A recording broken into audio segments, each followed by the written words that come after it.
दोस्तों ये कहानी तो ऐसे भाई बहन की है जो कि एक आइलैंड पर फंस जाते हैं और दबा के संभोग करते हैं। जहां देखो वहां भटाभट जंगल में, पानी में, समुंदर में भटाभट करते रहते हैं। तो चलिए देखते हैं ये दोनों इस आइलैंड पर कैसे सरवाइव करते हैं। लेकिन यार तुम लाइक और कमेंट नहीं करते, कोई बात नहीं यार। और हमारे न्यू चैनल मिस्टर रिकेप को सब्सक्राइब कर देना, क्योंकि इस पर इससे भी फाड़ मूवीज आने वाली हैं। मूवी की शुरुआत इन्हीं दो भाई बहन के साथ होती है जो कि एक दूसरे के कजन्स हैं और अपने पापा के साथ अपने घर को छोड़कर यूरोप जा रहे होते हैं। उसी बोट में एक पैडी नाम का नौकर भी खाना बनाने का काम करता था। वहीं वो दोनों भाई बहन वो देख रहे होते हैं जो आजकल हम देखते हैं। तभी पैडी उन्हें देख लेता है। वो कहता है ओम फोन डुराटे काट दियो और उन्हें खूब मारता है। तो एमलीन पैडी को रोकने लगती है। अचानक उसी बोट में आग लग जाती है और सभी लोग भागने लगते हैं। वहीं पैडी उन दोनों को लेके एक बोट में बैठ जाता है, जहां बोट तैरते तैरते बीच समुंदर में आ जाती है, जिससे वो परेशान हो जाते हैं। और अगली सुबह जब उनकी आंख खुलती है तो वो दोनों पैडी को जगाते हैं और एक आइलैंड को देखकर बहुत खुश हो जाते हैं, क्योंकि उनके पास ना खाने को कुछ था ना पीने को। वहीं पैडी डुर्राटे काट के बोट मोड़ देता है, जिससे वो सभी आइलैंड पर पहुंच जाते हैं। और वहां पहुंचकर पैडी को अपने खाने का सामान मिल जाता है और सभी खा पीकर मौज ले रहे होते हैं। इसके बाद पैडी रिचर्ड को जंगल में सरवाइव मतलब रहना सिखाता है कि एक आदमी एक आइलैंड पर कैसे अपनी लाइफ को सरवाइव कर सकता है। उसी रात पैडी को जोर जोर से आह आह की आवाज आ रही थी। वो उठकर देखता है जो कि वो आवाज आइलैंड के दूसरे साइड से आ रही थी। लेकिन अगले सुबह उससे रहा नहीं जाता। वो उस साइड देखने चला जाता है, जहाँ वो एक मांस का टुकड़ा देखता है, जिसे देखकर वो डर जाता है और रिचर्ड और एमलीन को वहां पर जाने से मना करता है। उसी रात पैडी ठर्रा पी के बच्चों के साथ झमाझम डांस करता है और पैडी फिर से आइलैंड के उस पार चले जाता है, जैसे कि उसकी लुगाई उसे वहां दे रही हो। जब सुबह होती है तो रिचर्ड पैडी को ढूंढने लगता है। वहीं वो पैडी को देखते देखते दूसरे आइलैंड पर पहुंच जाते हैं, जहां वो देखते हैं कि पैडी को यमराज ले गया है, मतलब ओम नमः शिवाय, पैडी आपके पास ही आए। पैडी को देखकर वो दोनों डर जाते हैं, क्योंकि उनके सिवाय इनका कोई नहीं था। और वो दोनों उस आइलैंड को छोड़कर दूसरे आइलैंड पर पहुंच जाते हैं। अब धीरे धीरे रिचर्ड और एमलीन बड़े हो जाते हैं और एक दूसरे की तरफ बहुत अट्रैक्ट होते जा रहे थे। जैसे अभी मौका मिले तो वो काम कर दें, जो आजकल के लोग चाहते हैं अपनी बंदी से। लेकिन उन दोनों को इतनी समझ नहीं थी कि हम क्या कर रहे हैं। इसके बाद एमलीन जब नहाने जाती है तो उसकी लाइफ का उसे पहली बार पहला पीरियड्स होता है, जिसे देखकर वो डर जाती है। वो रिचर्ड को आवाज देने लगती है, लेकिन एमलीन को फील होता है कि ये ब्लड उस वजह से आ रहा है और वो रिचर्ड को वहां से जाने को कहती है। उसके बाद रिचर्ड एमलीन से पूछता है वो ब्लड कहाँ से आया था, कोई चोट तो नहीं लगी ना तुमको? जिस पर एमलीन कहती है मुझे कुछ नहीं पता। और यहीं से रिचर्ड को पता चलता है कि एमलीन मुझसे बातें छुपाने लगी है। और दूसरी तरफ एमलीन रिचर्ड के प्यार में पागल होती जा रही थी, जैसे उसकी तितली हैंडपंप लेने को तड़प रही हो। वहीं रिचर्ड की एक आदत बन चुकी थी, जब भी एमलीन नहाने जाती थी तो वो उसको छुप छुप के देखता था और रात में वो डिनर करके बहुत मस्ती करते थे। अगली सुबह एमलीन जंगल में घूम रही होती है तो उसे एक भयानक सी आवाज आती है, जिसे सुनते सुनते वो एक भयानक सी मूर्ति के पास पहुंच जाती है, जिसमें से ब्लड निकलता है। ये देखकर एमलीन डरकर वहां से भाग जाती है और रिचर्ड को सब कुछ बताती है, जिसे सुनकर वो बहुत गुस्सा होता है और कहता है कि अगर अब की बार तुम कहीं गई तो तुम्हारी टांगे तोड़ दूंगा। उसी रात एमलीन को एक सपना आता है, जिसमें रिचर्ड समुद्र में डूब रहा होता है और अचानक से उसकी आंख खुल जाती है। रिचर्ड को सामने देखकर एमलीन के प्यार में 500 घोड़ियों का प्यार आ जाता है। वहीं रिचर्ड भी अपने औजार को काबू में नहीं कर पाता और उसे किस करने वाला होता है, लेकिन एमलीन उसे दूर करके सुला देती है, सो जा मुन्ना सो जा। लेकिन जब काम इच्छा की शक्ति जागती है ना, तो बंदा बावला हो जाता है। रिचर्ड रात में फिर से एमलीन के पास जाता है, तभी एमलीन जाग जाती है और वो उसे भगा देती है, जहां उन दोनों को कुछ पता नहीं होता कि आखिर हम कर क्या रहे हैं। अगली सुबह रिचर्ड जंगल में घूमने जाता है तो एमलीन कहती है कहाँ चला बे? तो रिचर्ड मन में सोचता है तुझे क्यों बताऊं, तू तो देगी नहीं।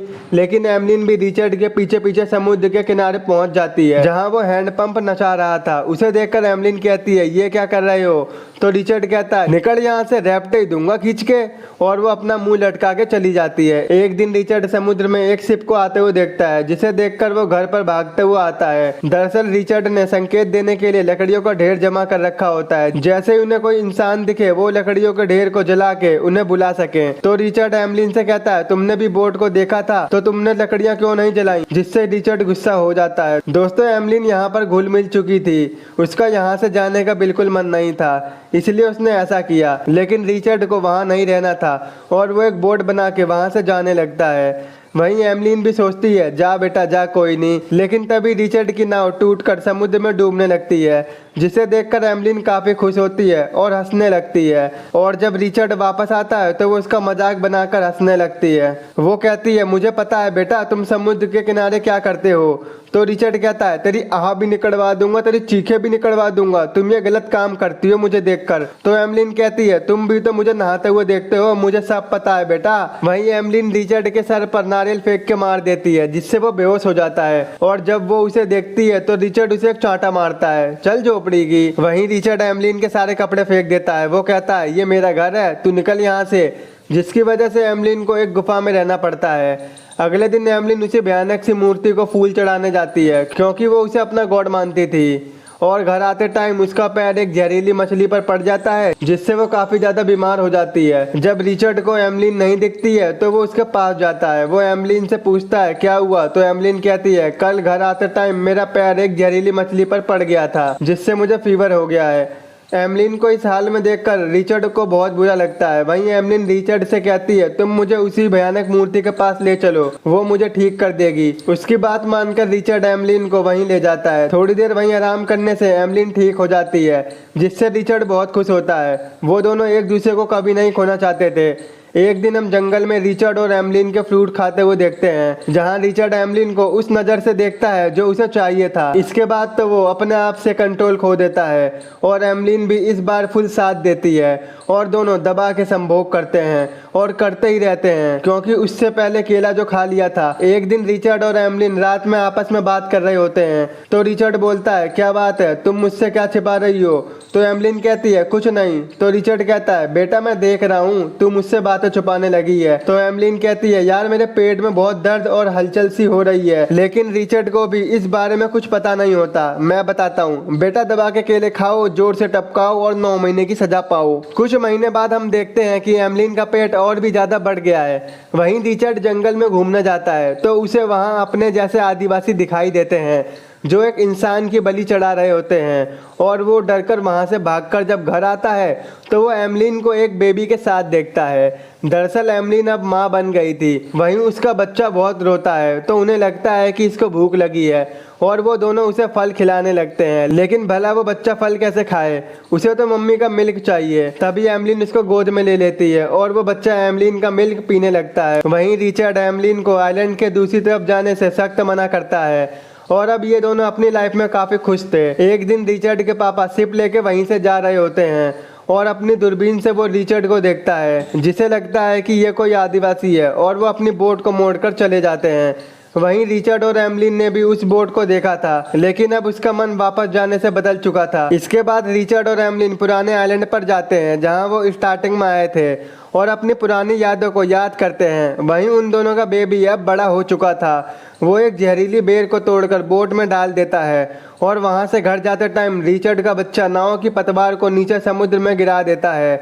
एमलीन उसे उठाने की बहुत कोशिश करती है, लेकिन कोई फायदा नहीं होता। जब रिचर्ड उस पतवार को लेने जाता है तभी उसके पीछे एक शार्क पड़ जाती है, जिसे बचाने के चक्कर में एमलीन नाव की दूसरी पतवार को भी शार्क पर फेंक देती है और रिचर्ड बोट में आ जाता है। लेकिन उनके पास अब कोई रास्ता नहीं था कि वो तीनों समुद्र से कैसे बाहर निकले। तभी रिचर्ड के बेबी को भूख लगती है और वो वही बेर खा लेता है, जिसे देखकर एमलीन काफी डर जाती है। लेकिन अब क्या था, ये देखकर वो दोनों डिसाइड करते हैं हम भी ये बेर खा लेंगे। लेकिन वो देखते हैं कि इस बच्चे पर बेर का असर नहीं हुआ, वो तो बस सो रहा था। वहीं रिचर्ड के पापा बीच समुंदर में रिचर्ड की नाव देख लेते हैं और वो लोग वहां पहुंचकर उन सभी को बचा लेते हैं। यही मूवी का एंड हो जाता है। दोस्तों, इस मूवी का नाम है द ब्लू लेगून, जो कि साल 1980 में रिलीज की गई थी। आई होप आपको मेरा एक्सप्लेन पसंद आया होगा, और अभी तक आपने हमारे फेसबुक पेज और इंस्टाग्राम को फॉलो नहीं किया है तो कर दो यार, और हाँ, चैनल को सब्सक्राइब भी कर देना। तो मिलते हैं आपसे ऐसे ही नेक्स्ट वीडियो में।